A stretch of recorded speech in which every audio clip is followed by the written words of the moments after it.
Hello friends, சின்ன மருமகள் serial இனி வரப்போகிற எபிசோட்ஸ்க்கான ரிவ்யூ தான் பார்க்க போகிறோம். அடுத்தடுத்த சுவாரஸ்யங்களை தெரிஞ்சுக்கிறதுக்கு இந்த வீடியோவை ஸ்கிப் பண்ணாமல் கடைசி வரைக்கும் பாருங்கள்.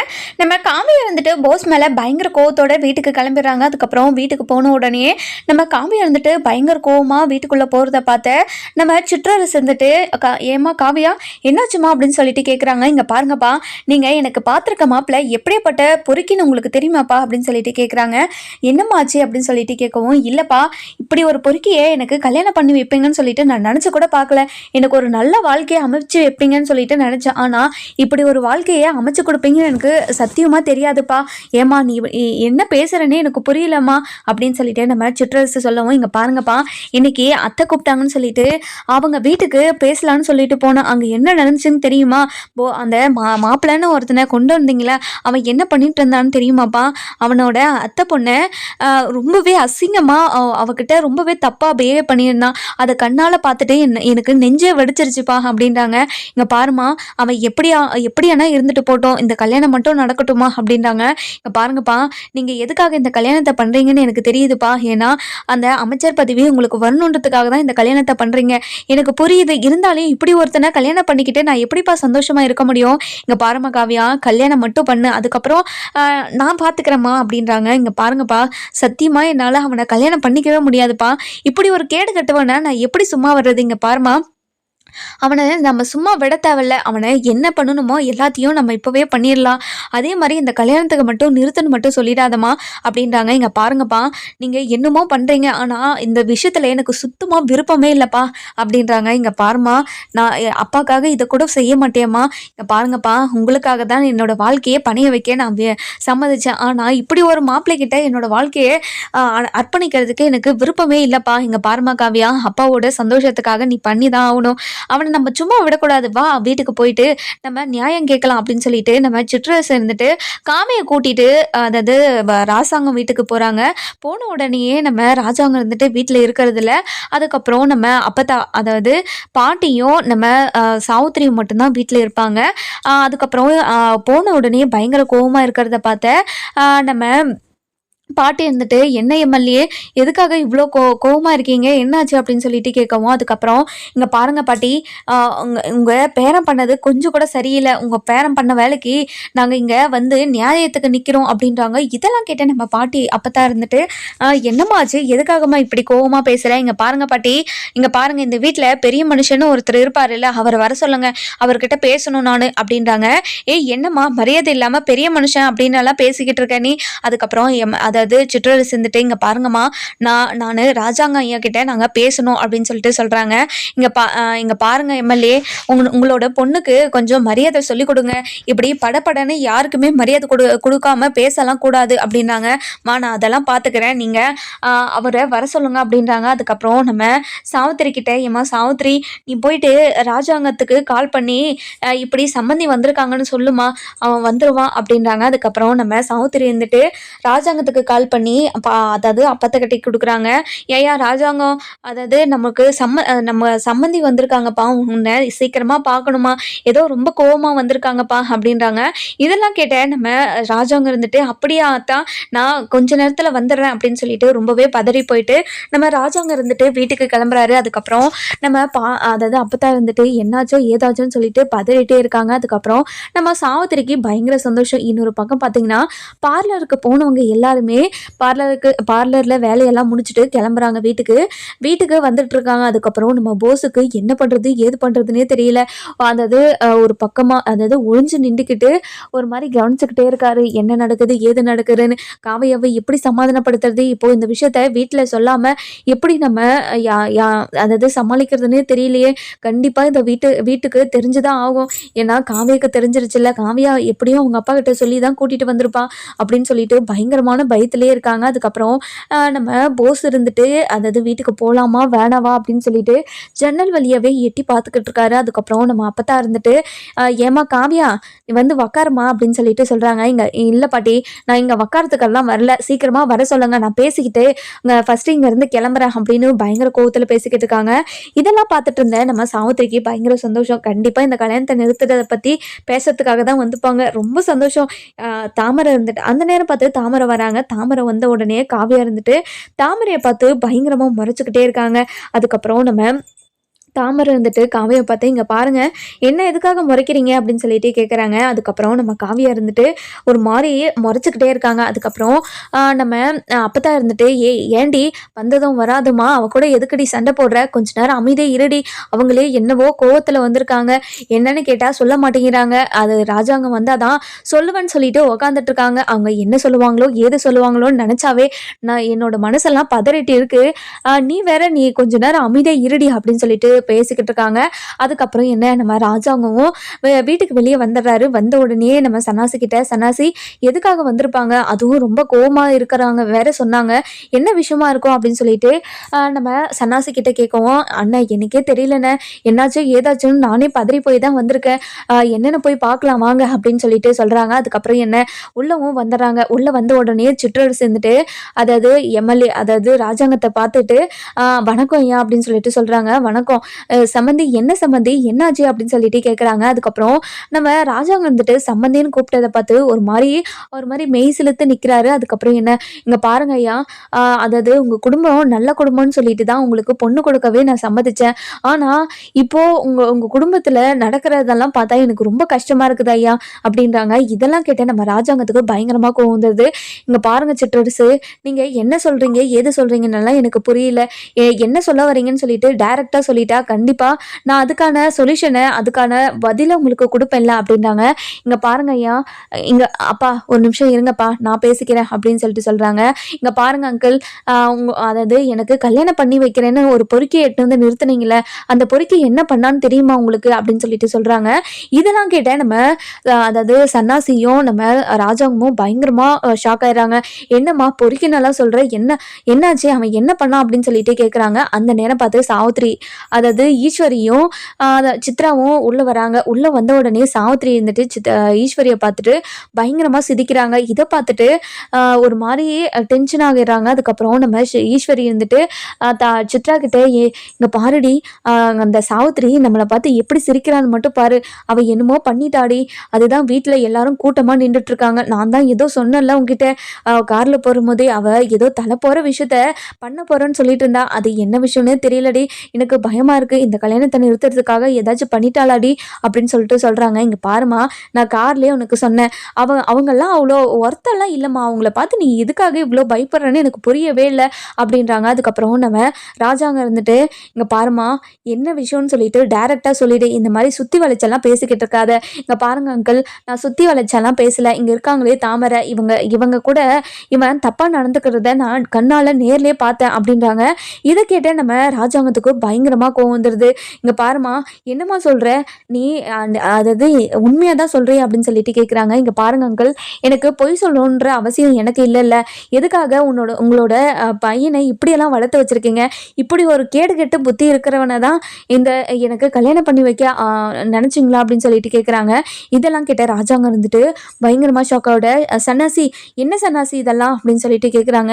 "ஆனால் எனக்கே தெரியலண்ணே" அப்படின்னு சொல்லிட்டு சொல்லவும், அதுக்கப்புறம் அப்பதான் இருந்துட்டு, அதாவது யாரு, நம்ம தாமரையை பார்த்து, "தாமரை, என்ன தாமரை இதெல்லாம் காவிய சொல்றதெல்லாம் உண்மையா?" அப்படின்னு சொல்லிட்டு கேட்குறாங்க. "இங்க பாருங்க அம்மாச்சி, அதாவது அவங்க சொல்றதெல்லாம் உண்மைதான். மாமா நான் தனியா இருக்கிற நேரமா பார்த்து என்கிட்ட வந்து தப்பா நடந்துக்க ட்ரை பண்ணாரு. அந்த நேரம் பார்த்து காவிய வந்து தான் என்னை காப்பாத்தினாங்க. காவிய மட்டும் வரலன்னா என்ன மாமா என்ன பண்ணியிருப்பாங்கன்னு எனக்கு தெரியல. வீட்டில் வேற யாருமே இல்லை. நான் கத்துக்கு யாரும் வந்திருக்க கூட மாட்டாங்க" அப்படின்னு சொல்லிட்டு நம்ம அதாவது தாமரை சொல்லவும், இதெல்லாம் கேட்ட ஈஸ்வரிக்கு பயங்கரமா நெஞ்சே வெடிச்சிருது. அதுக்கப்புறம் நம்ம ஈஸ்வரி இருந்துட்டு, தாமரை, என்னடி சொல்ற? என் பையன் இப்படியெல்லாம் பண்ணியிருக்கவே மாட்டான். நீ ஏதோ கல்யாணத்தை நிறுத்துறதுக்காக இப்படியே ஒரு பிளானை பண்ணியிருக்கன்னு எனக்கு தெரியுது" அப்படின்றாங்க. அதுக்கப்புறம் நம்ம காவியா இருந்துட்டு, "இங்க பாருங்க ஆண்டி, நீங்க வர சொன்னீங்க தானே வந்தேன். ஆனா இப்படி ஒரு விஷயம் இந்த வீட்டில் நடந்துட்டு இருக்குன்னு இப்பதான் எனக்கு தெரியுது. இப்படி ஒரு பொறுக்கியை தான் எனக்கு கல்யாணம் பண்ணி வைக்க ஆசைப்பட்டீங்களா?" அப்படின்னு சொல்லிட்டு கேட்குறாங்க. "இங்க பாருமா, என்னோட பையன் எவ்வளோ நல்லவன் தெரியுமா, நீ ஏதோ தப்பா புரிஞ்சுக்கிட்டு பேசிக்கிட்டு இருக்குமா" அப்படின்றாங்க. சொல்கிறாங்க. இதெல்லாம் கேட்டேன் நம்ம காவியா இருந்துட்டு, இங்கே பாருங்க ஆண்டி, உங்களோட பையன் பண்ணதெல்லாம் நீங்கள் நேரில் பார்த்துருந்தீங்கன்னா கண்டிப்பாக இந்த வார்த்தையை நீங்கள் சொல்ல மாட்டீங்க. உங்களோட பையன்றதுனால தானே இதெல்லாம் பேசுகிறீங்க. நீங்கள் நேரில் பார்த்துருக்கணும். இப்படி ஒரு பொறுக்கியை கல்யாணம் பண்ணிக்கிறதுக்கு எனக்கு விருப்பமே இல்லை அப்படின்றாங்க. இதெல்லாம் கேட்டேன் நம்ம யாரு ஈஸ்வரி இருந்துட்டு, இங்கே பாருமா காவியா, கண்டிப்பாக என்னோட பையன் இதை பண்ணியிருக்கவே மாட்டான். நீயே என்னோட பையன் இப்படியெல்லாம் பண்ணியிருப்பான்னு நீ நம்புறியா அப்படின்னு சொல்லிட்டு கேட்குறாங்க. இங்கே பாருங்க ஆண்டி, நான் கண்ணால் பார்த்துருக்கேன், அதனால நான் நம்ப தான் செய்வேன் அப்படின்றாங்க. இதெல்லாம் கேட்ட ஈஸ்வரிக்கு பயங்கரமாக ஷாக் ஆயிடுது. அதுக்கப்புறம் ஈஸ்வரி வந்துட்டு அதாவது ராஜாங்கத்துக்கிட்டே, இங்கே பாருங்க மாமா, கண்டிப்பாக போஸ் இந்த மாதிரி ஒரு வேலையை பண்ணியிருக்கவே மாட்டான் அப்படின்னு சொல்கிறாங்க. இதெல்லாம் கேட்டேன் நம்ம ராஜாங்க இருந்துட்டு, இங்கே பாரு ஈஸ்வரி, எங்கே உன்னோட பையன் அப்படின்னு சொல்லிட்டு கேட்கவும், இங்கே பாருங்க மாமா, எனக்கு அவன் எங்கே இருக்கானுன்னாலாம் தெரியாது. ஆனால் அவன் வந்து வீட்டில் தான் இருந்தான். நான் பார்லருக்கு போயிட்டு வரேன்னு சொல்லிட்டு தான் அவன் கிட்ட போனேன் அப்படின்றாங்க. அதுக்கப்புறம் தாமரை இருந்துட்டு, இங்கே பாருங்க பெரியப்பா, நான் எதுக்காக பொய்யே சொல்லணும்? இங்கே பாருங்க மாமா, நான் எதுக்காக உங்ககிட்ட பொய் சொல்லணும்? என்கிட்ட போஸ் மாமா தப்பாக நடந்துக்கு தான் பார்த்தாரு. அந்த நேரம் பார்த்து காவியை வந்து என்னை நல்ல வேலையாக காப்பாற்றினாங்க. இல்லைனா கண்டிப்பாக மாமா என்னை ஏதாச்சும் பண்ணியிருப்பாங்க. மாமாவோட கல்யாணம் எந்த விதத்துலையும் பாதிச்சிடக்கூடாதுன்றதுக்காக தான் இந்த விஷயத்த நான் யாருக்கிட்டேயும் சொல்லாமல் இருந்தேன். எங்கள் அம்மா கிட்ட கூட சொன்னேன். எங்கள் அம்மா ரொம்ப கோவப்பட்டாங்க. அதுக்கப்புறம் எங்கள் அம்மா கிட்ட சொல்லி புரிய வச்சேன். இப்போ தான் போஸ் மாமாவுக்கு ஏதோ கல்யாண ஏற்பாடு நடந்துட்டுருக்கு. அதனால இந்த கல்யாணத்தை நிறுத்துற மாதிரி நம்ம எதுவும் பண்ணிடக்கூடாதுமா. அதுக்கப்புறம் நம்ம தான் ஏதோ பண்ணிட்டேன்னு சொல்லிட்டு அவங்க எல்லாரும் சொல்லிடுவாங்க. அதனால தான் நான் யாருக்கிட்டையுமே சொல்லாமல் இருந்தேன் பாரியா மாமா அப்படின்னு சொல்லிட்டு நம்ம அதாவது தாமரை இருந்துட்டு ராஜாங்கத்துக்கிட்ட சொல்லுவோம். இதை கேட்ட ஈஸ்வரிக்கு பயங்கரமாக ஷாக் ஆயிடுது. இங்கே பாருங்க மாமா, அவ ஏதோ தப்பாக புரிஞ்சுக்கிட்டு சொல்கிறா மாமா, ப்ளீஸ் மாமா, இந்த கல்யாணத்தை மட்டும் நிறுத்துறேன்னு மட்டும் சொல்லிடாதீங்க அப்படின்னு சொல்லிட்டு சொல்கிறாங்க. இதெல்லாம் கேட்டேன் நம்ம அப்போ இருந்துட்டு பயங்கர கோவமா, இங்கே பாருடி, உன்னோட பையன் என்ன வேலை பண்ணி வச்சிருக்கான்னு பார்த்தியா? ஐயோ பெரிய மந்த, இப்போ என்னோட குடும்பத்துக்கு எவ்வளோ பெரிய அசிங்கத்தை இவளோட பையன் கொண்டு வந்து நிறுத்திருக்கான்னு பார்த்தியா? இப்போ அவங்க கேட்குற கேள்விக்கு நம்மளால பதில் சொல்ல முடியுமா அப்படின்னு சொல்லிட்டு பயங்கரமாக அழுதுகிட்டே பேசிக்கிட்டு இருக்காங்க. அதுக்கப்புறம் நம்ம சன்னாசி இருந்துட்டு, ஏய் உன்னோட பையன் எங்கடி போயிருக்கான்? அவனுக்கு ஒவ்வொன்றுத்தையாக பார்த்து அவனோட வாழ்க்கை நல்லா இருக்கணும்னு எல்லாத்தையும் பண்ணிட்டு இருந்தான். அவன் பொறுக்கித்தனமாக என்ன பண்ணிட்டு இருக்கான்?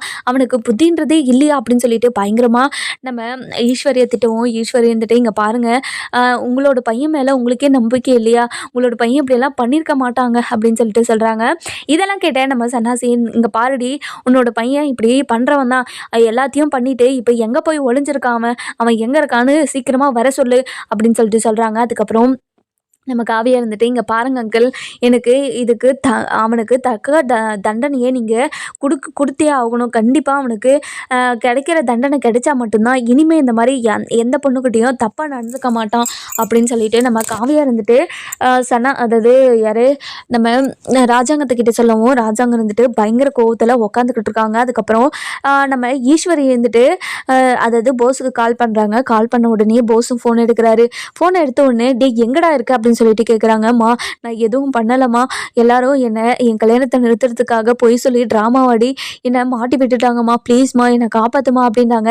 ஏச்சி நிறுத்து பொறுக்கி, எங்கே இருக்க, வீட்டுக்கு வா அப்படின்னு சொல்லிட்டு நம்ம ஈஸ்வரி இருந்துட்டு பயங்கர கோவமா நம்ம போஸை திட்டுவோம்மா. நீ எவ்வளோ வேணால் என்னை திட்டிக்கோ அடிச்சுக்கோமா, ஆனால் அவங்கக்கிட்ட இருந்து என்னை காப்பாற்றிடுமா, ப்ளீஸ்மா ஏதாச்சும் பண்ணுமா அப்படின்றாங்க. இங்கே பாருடா, நீ இன்னும் 10 நிமிஷத்தில் வீட்டுக்கு வரலனா உன்னை சும்மாவே விட மாட்டேன்டா மாமா, ப்ளீஸ்மா என்னை எப்படியாச்சும் இவங்ககிட்ட இருந்து காப்பாற்றுமா.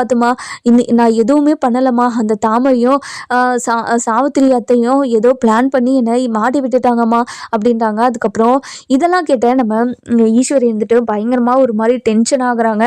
அதுக்கப்புறம் என்ன நம்ம சாவித்திரி வந்துட்டு பயங்கர கோவமா, இங்கே பாருங்கண்ணே, என்னோட பொண்ணுக்கு இப்படி ஒரு அநியாயம் நடக்கணும்னு நான் நினச்சி கூட பார்க்கலண்ணே.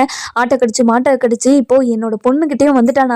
அவனை நான் சும்மாவே விடக்கூடாது. அவன் எங்கே இருக்கான்? அவன் வந்தானா அவனை அடி 4 அடி அடித்தாதான் என் மனசு ஆறுமே.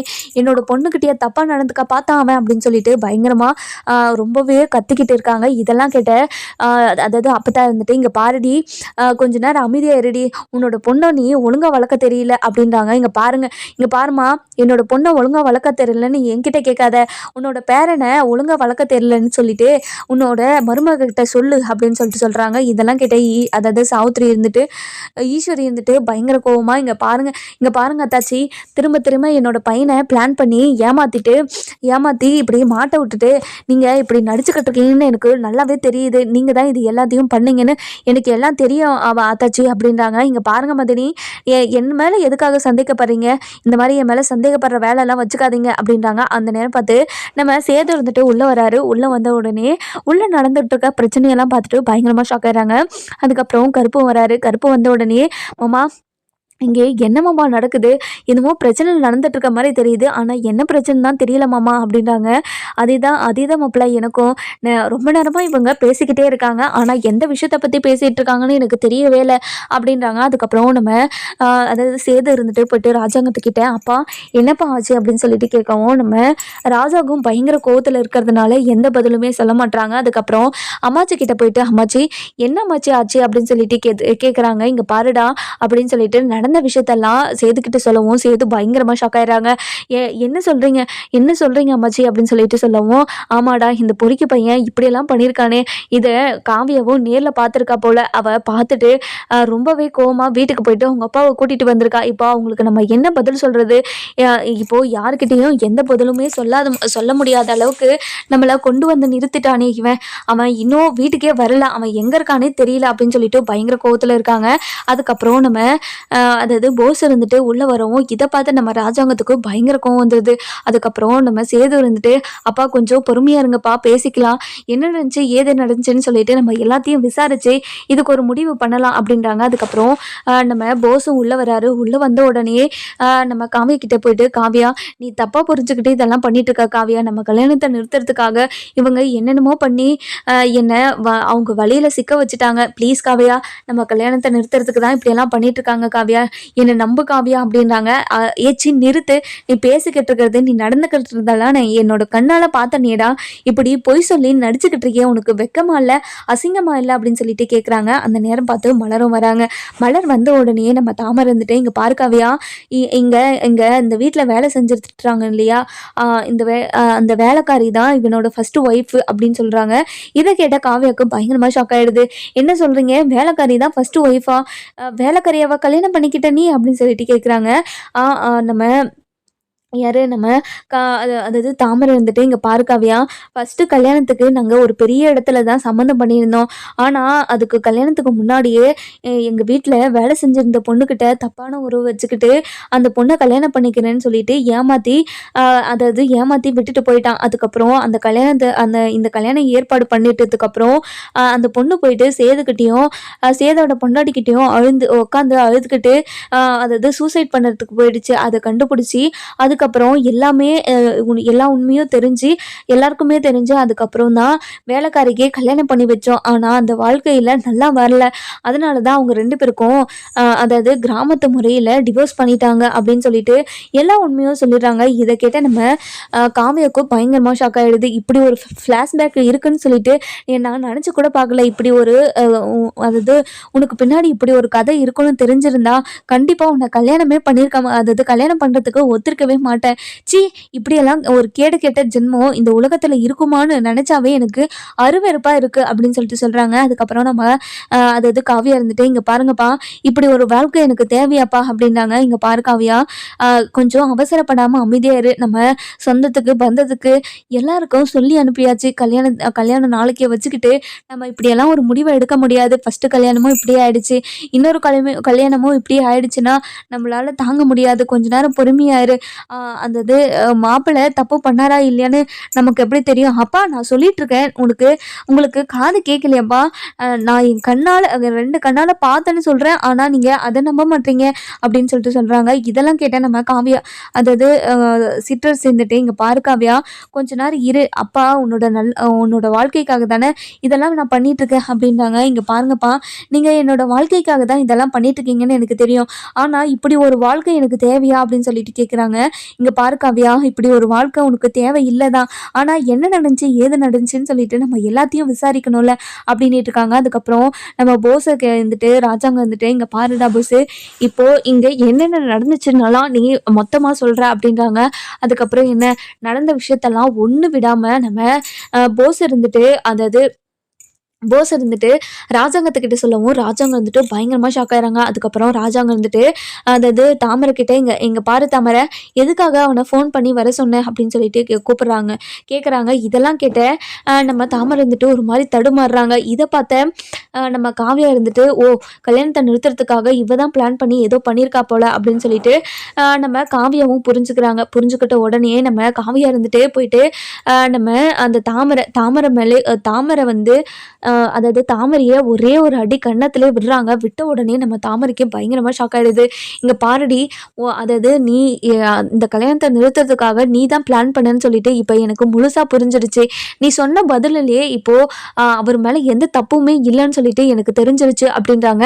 இதெல்லாம் கேட்ட போஸ் இருந்துட்டு இங்கே பாரு காவியா, நான் எந்த தப்புமே பண்ணலை. இவ தான் என்னை கூப்பிட்டா, அசிங்கமாக பேசினா ஃபஸ்ட்டு. அதுக்கப்புறம் ஒரு பொண்ணுக்கே இப்படியெல்லாம் இருக்கும்போது ஒரு ஆம்பளைக்கு எப்படி இருக்கும் அப்படின்னு சொல்லிட்டு நம்ம அதாவது போஸ் இருந்துட்டு அதாவது ஒரு மாதிரி ஃப்ராங்காக பேசிடுறாரு. பேசிட்ட உடனே இது எல்லா தப்புமே தாமரை மேலே தான் இருக்குன்னு சொல்லிட்டு எல்லாருமே தெரிஞ்ச உடனே பயங்கர ஷாக்கோட நம்ம அதாவது யாரு நம்ம ராஜாங்க இருந்துட்டு ரொம்பவே கோவமாக கத்தி எடுத்துகிட்டு வந்து போஸ் மேலே வெட்ட வந்துடுறாங்க.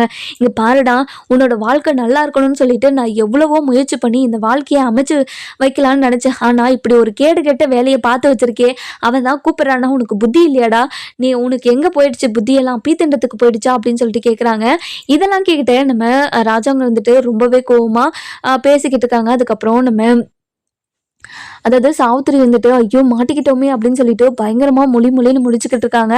அதுக்கப்புறம் ஈஸ்வரி வந்துட்டு இங்கே பாருங்க மாமா, எல்லா வேலையும் பண்ணிக்கிட்டு எதுவுமே தெரியாத மாதிரி 2 பேரும் எப்படி நின்றுருக்காங்கன்னு பாருங்க. எந்த பிரச்சனை வந்தாலையும் இந்த கல்யாணத்தை நிறுத்துறதுக்கு எவ்வளவோ முயற்சி பண்ணிட்டு இருந்தாங்க, எதுவுமே நடக்கலைன்னு சொல்லிட்டு இப்படி அசிங்கமான ஒரு வேலையை பண்ணியிருக்காங்க அப்படின்னு சொல்லிட்டு பயங்கர கோவமா ஈஸ்வரி இருந்துட்டு அதாவது ராஜாங்கத்துக்கிட்ட சொல்லுவோம். ராஜாங்கம் இருந்துட்டு ஈஸ்வரி கிட்ட இப்படி ஒரு ஜென்மம் இந்த உலகத்துல இருக்குதுன்னு நினைச்சாவே எனக்கு ரொம்ப பயமா இருக்கு அப்படின்றாங்க. அதுக்கப்புறம் சிற்றல் சேர்ந்துட்டு இங்க பாருங்க ஐயா, ஆனா இப்படி அதாவது ஒரே வீட்டுக்குள்ள இருந்துக்கிட்டு இப்படியெல்லாம் ஒரு பொச்சிருப்பு பொறாம இருக்குன்னு நான் நினைச்சு கூட பார்க்கல. நீங்க எல்லாருமே ஒத்துமையா சந்தோஷமா இருக்கீங்கன்னு தான் நான் நினைச்சிட்டு இருந்தேன். ஆனா இப்படி ஒரு பொச்சிருப்பு பொறாமையோட இருக்கிறாங்க, இதெல்லாம் நல்லதுக்கு இல்லை அப்படின்றாங்க. அதுக்கப்புறம் காவியா இருந்துட்டு இங்க பாருங்க, இன்னொரு தடவை இந்த மாதிரி ஏதாச்சும் நடந்துச்சு கண்டிப்பா உங்களை சும்மாவே விடமாட்டேன் காவியா, சத்தியமா இனிமே இந்த மாதிரி எல்லாம் நடக்காது காவியா. அங்க பாருங்க, உங்க மேல எனக்கு நம்பிக்கையே கிடையாது, நம்பிக்கை வர மாதிரி நடந்துக்கோங்க அப்படின்னு சொல்லிட்டு பயங்கர கோவத்தோடு இருக்காங்க. அதுக்கப்புறம் சிற்றலை சேர்ந்துட்டு இங்க பாருங்க சம்பந்தி, இதுக்கு மேல இந்த பிரச்சனையை அப்படியே விட்டுருவோம். அதுக்கப்புறம் நடக்க வேண்டிய இதெல்லாம் பார்க்கலாம், நாளைக்கு கல்யாணத்துக்கு நிறைய வேலை இருக்கு அப்படின்றாங்க. அதுக்கப்புறம் நம்ம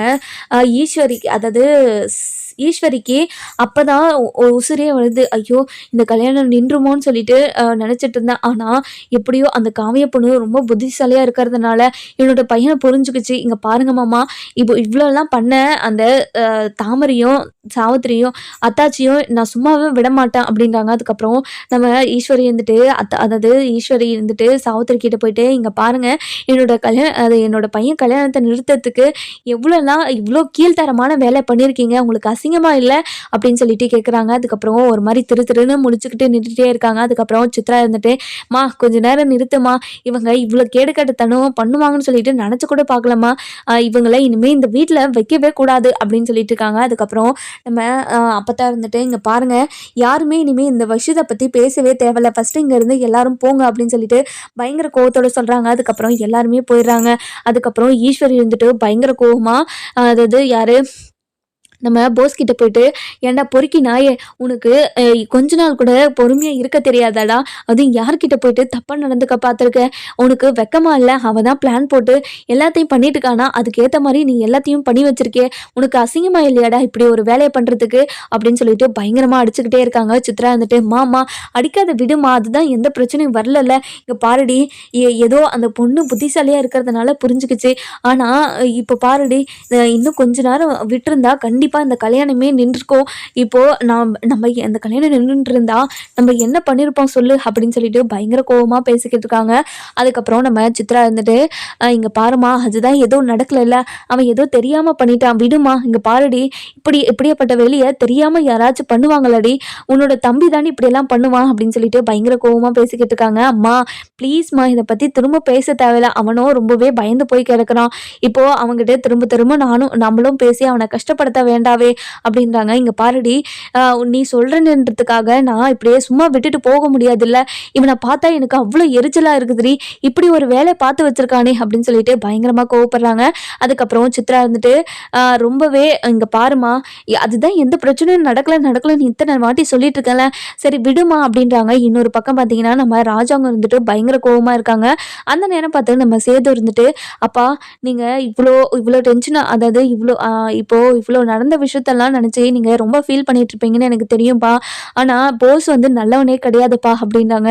என்னப்பா சொல்ற அப்படின்னு சொல்லிட்டு கேட்கவும், அதாவது காட்டுக்குள்ள நடந்த மருந்து விஷயத்த பத்தியெல்லாம் நம்ம ராஜாங்கத்துக்கிட்ட சொல்றாங்க. சொன்ன உடனே ராஜாங்கம் பயங்கர ஷாக்கு.